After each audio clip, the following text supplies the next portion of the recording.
बिहार को विशेष राज्य, विशेष पैकेज दीजिए, हम आपके साथ खड़े रहेंगे। बिहार के युवाओं को आप नौकरी दीजिए, खड़े रहेंगे।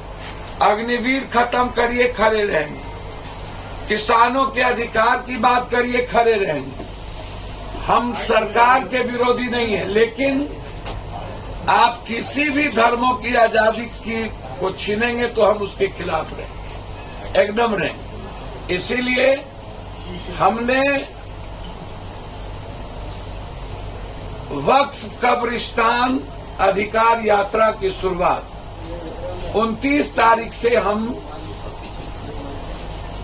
अररिया, 30 तारीख को किशनगंज, 31 को कटिहार, कोसी सीमांचल होते हुए पटना के गांधी मैदान है। हम वक्फ की कमेटी के सारे मेंबर से हम बात कर रहे हैं। इमारतें सरिया से लेकर इस्लामिक जितने इदारा हैं, मिल्ली काउंसिल से लेकर के सबके इदारे के जो चीफ है उनसे मेरी बातचीत हुई है। हमने अन्य धर्मों के लोगों से भी बातचीत की है। यदि इस तरह यह काला कानून लाते गए और कभी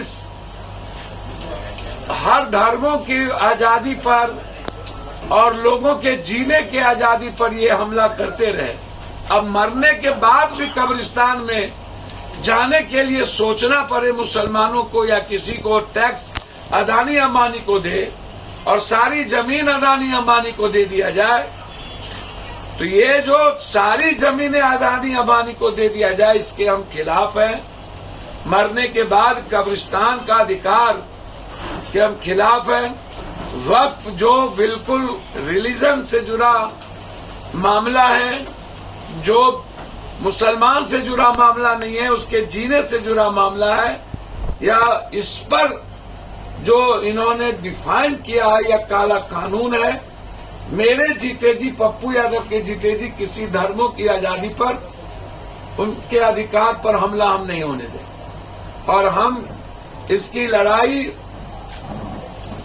सीमांचल कोसी होते हुए हम पटना के गांधी मैदान आएंगे और सदन में यदि इस काला कानून को लाया गया तो हम उसकी पूरी जोर विरोध करेंगे। जरूरत होगी तो उस कानून के खिलाफ आर पार की लड़ाई लेंगे। लेकिन मेरे जीते जी किसी भी कीमत पर वक्फ कब्रिस्तान या किसी भी धर्म की आजादी पर कानून ला करके उसकी आजादी छीना जाए, ये नहीं होने देंगे। धन्यवाद। मिल्लत टाइम्स को जारी रखने और मजबूत बनाने के लिए हमारी आर्थिक सहायता कीजिए।